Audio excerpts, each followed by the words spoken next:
Hey, it's Tim. And it's Amy from GoWithLess. We're glad you're here. Today's video is a bonus video, another bonus video about house sitting, and it is to address 4 excellent questions that one of our Facebook group members asked, all about detailed questions regarding house sitting. We wanted to tackle each one of her questions and give a thoughtful response, and thought instead of just sharing it with her, that we share it with our YouTube community as well. So we hope you watch the whole video if you're interested in house sitting, because there's a lot to dig into with these 4 excellent questions. So why don't you start off with number 1? Yeah, so here we go. Question number 1. Where do you find sits? Do you pay for them or is it free? If you pay for a service that provides listings, are there enough sits that it will pay for your subscription charges? Okay, let me take that one on. We have talked before how we have only booked sits on Trusted House Sitters as a platform. We have been members of several other sites, at least 5 other sites that we've paid to be on, and I had just the same intentions for booking sits as I did with Trusted House Sitters as I did on these other sites. And the reality is that we haven't booked a single sit on any site other than Trusted House Sitters. Now, the kind of sites that I'm talking about are the you don't pay to sit, nor do you get paid to sit. There is another service out there that's very popular in the United States called Rover. Totally a different model that's more for people starting like a local business. We actually have done a couple of those in our former hometown before we were nomads. We're not talking about that model. We're talking about the like no charge model. Yeah, and this isn't a dig against any of those platforms. Yeah. There's certainly we have friends who have used them with success. We just haven't located anything on those. So to answer the question, and you're talking about like the paid services. That's exactly not the right. Rover. So we have done a couple sits on Rover, which was good, but since we're nomads, it doesn't make sense for our model in any way, and we're not trying to start a business house sitting. But so I'm not going to name the services because I don't want to speak poorly of them. But the reality again is Trusted House Sitters is the only one that we have signed up for. Now we have recently done a video that talks about why this is a good time for, I think, new people to get onto Trusted House Sitters because they have a new policy with their applications, and we have a whole video about that. I'll put it up here. But if you're on a site like Trusted House Sitters, I think that there are plenty of sits on there. We have been members of sites that are country specific, UK, US, Hawaii, state specific. We've been on international sites, and none of them had enough sits to justify us paying for them, and I didn't renew a single one of them. Yeah, and so a single sit would easily pay for the annual fee associated with Trusted House Sitters. So it wouldn't take much to get your money back, if you will, from being on the platform. And so if you're sitting like we do, where it's 50+% in some years, obviously it's just a no-brainer. I would say even if you just got one sit for even a weekend, you would get your money back. Depending upon where it is. Yeah. Depending upon where it is. So we've done weekend sits in Manhattan. We've had a couple house sits in Manhattan, at the beach in California, in San Francisco, in the Alps, in France, and in Alsace, France, and at the beach at the Mediterranean Sea in Spain. So we're here in San Miguel de Allende. And some of our sits are not done through Trusted House Sitters. The one that we're on now is what we call a referral sit from a friend. But the reality is that the places that we like to be are very, very expensive, and if we were to pay out of pocket to be in these places, they would blow away the membership fee. So I would say that yes, if this is worth the money, if it is something that you plan to do. I will say that if you only have like a week or 2 of vacation and you're working, I would not recommend house sitting for that situation. I would not. So if you're only going to plan to do like one a year, I don't know that I'd go into it that way. Yeah, we say this again and again and again. So house sitting is not, sometimes it's advertised, it's like it's a free vacation. It is not that. So every time you're on a sit, you have obligations. You're making sure you're taking care of the pets. You're making sure the home is taken care of. And if something goes wrong with the pets, you need to take them to the vet, or they get sick. You are dealing with that. You're not out touring around town. You have to deal with the situation at hand. And so it is definitely not the same as a vacation. That's right. Okay, so hopefully we answered that one. Question number 2. Question number 2. As a solo woman, how do you ensure it'll be a safe situation for you? How do you ensure that as a solo single woman? I have no idea. I don't know. Okay, so I'll take that on too. So I think that it's extremely important, number one, to have a video call before you commit to a sit. This is a best practice that we highly recommend. It is very, very, very unusual that we would take on a sit without doing that video chat. And on that chat, we are looking for red flags galore. So by the time we get to the video chat, we're kind of already at the point where, like, if we are like a fit, we're gonna probably take that sit on the call. But there are plenty of times when we don't take it because we're just not feeling like this is a good sit for us. Now, if you are a solo woman, I'm going to recommend that you might only want to apply, in the sense of safety, you might want to be more careful and apply to sits that have reviews versus sits that do not have reviews. I think that would be a good idea. And again, always do that video call. Listen to just like if you're out and about traveling around the world, you're going to keep your senses up when you're walking at night or things like that. Same thing. You just want to be beware of, and if you think that something doesn't really feel so right, pay attention. Yeah, so I think don't do that sit. with all house sitting, there is this trust as a part of the equation. So it's a huge part of the equation on both sides. As a house sitter, you're trusting that the home's going to be in nice condition, and then it's going to be safe, and then you're going to be in a situation that's safe. And as a homeowner, you're trusting that these people are going to come into your home and likewise treat you with respect and make sure that your pets are taken care of, your home's taken care of. And so there's a ton of trust that goes into this. That doesn't mean that every situation that you're going to walk into has been 100% vetted. There's bad people in all walks of life, including, I'm sure, or I shouldn't say I'm sure, but potentially in this world as well. So I would, as a single woman, I would certainly do a next level of vetting, and I think Amy's recommendation is perfect in that you make sure that you're going to sits that have had some reviews, and there's just that tiny bit more amount of information that you would have through that process, and I think that's good advice. Okay, question number 3. Question number 3 is, who handles the insurance? For example, if something happens or if you break something, accidents happen, or the host alleges you break something, how is it all handled? How do you secure yourself against your own mistakes and potential host problems? Such a good question. So when we are in the U.S., umbrella insurance will cover you likely in a house sit. But if you're a U.S.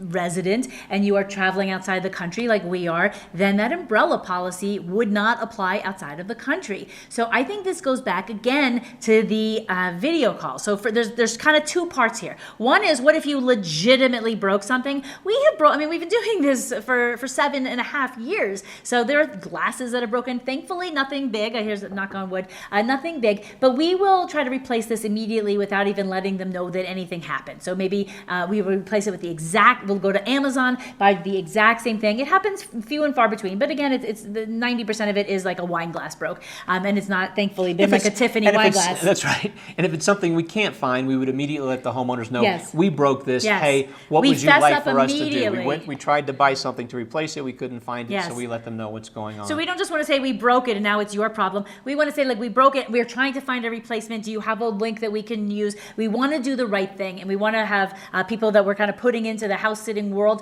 also doing the right thing. So there's that. Like, you broke it, then you take care of fixing it. This is not the homeowner's problem. This is your problem to fix, and take care of that. And if you legitimately did break something that was expensive in somebody else's home, our expectation would be we would pay for that. Yes. So that would just be an out-of-pocket expense. That's right. Unfortunately, just it comes with what we do. We do live a little bit on edge on a lot of house sits so we because are very of that. careful, extra careful when we're in somebody else's home. Extra careful. That's right. So we're always using a coaster. We're always like being extra careful. That's a level that you should know about of like responsibility in someone else's house. It's not going to be for everybody. The second part of this is, what if the host alleges that you broke something that you didn't? And that's a totally separate conversation. Yeah. And that is kind of like the host is not being truthful. So number one, I would reach out to the platform that you did this sit through. To address it directly there. Sometimes we have taken photos of the situation. So we've taken photos before when we get someplace. So that would be something that we might recommend. And usually those photos are associated with,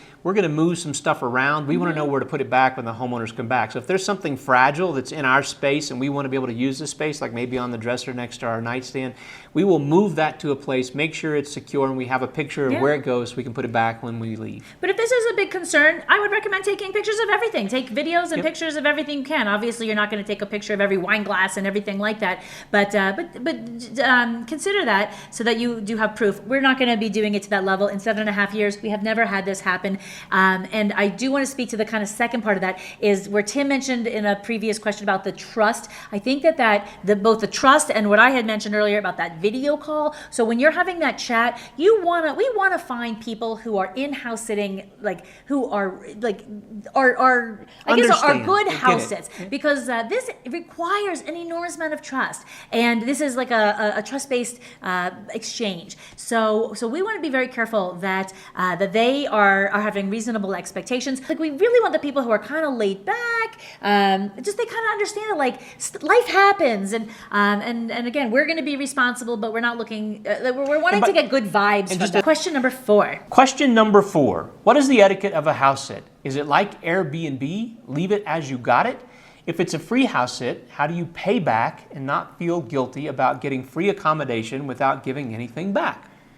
Okay, number 1, you're giving a lot back in a house sit. So you are taking care of the owner's most precious home. They're often their pets. If they're really big gardeners, their garden, which they probably love if they're big gardeners. So you have huge responsibilities, and you're giving them enormous peace of mind to go away without having to wonder if everything is okay back home. So we are looking for kind of an even exchange where what we're getting is similar to what we're giving. And in normal cases, and this is just how we operate in life, we're looking to give more than we get, period. This strategy has worked beautifully throughout our lives. We're big volunteers for all of this reason. That whole like way of being of we're going to give more than we get seems to be a good way to live.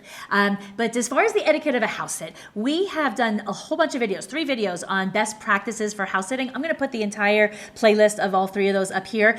So is it like an Airbnb, leave it as you got it? I'm going to say no. The way that we look at it is we want to leave it better than we got it. Sometimes that can be hard if a housekeeper was the last person in there and turns the house over to us. We are not professional housekeepers. We certainly do our best, and our intent is to make it better than we leave it better than we got it. And as far as like paying back, we do like to go over and above. So depending upon the sit, we do like to welcome the owner's home with, I don't know, maybe a gift, flowers, a meal, a gift card for Uber Eats. And actually, this question is a little confusing for me because at an Airbnb, for instance, if we bathe, we're not going to wash the towels and fold them and put them away. We're not going to make the bed. We might make the bed, but we're not going to wash the sheets and make sure. We're not going to clean it like the cleaners. We would do this on a house sit. So when the homeowners have their house back, we are going to make sure the sheets are washed and the towels are washed and put away. The kitchen is clean. So the house is going to come back to them. Probably, well, not like Amy said, sometimes it's difficult if they have a house cleaner doing it. So house cleaners do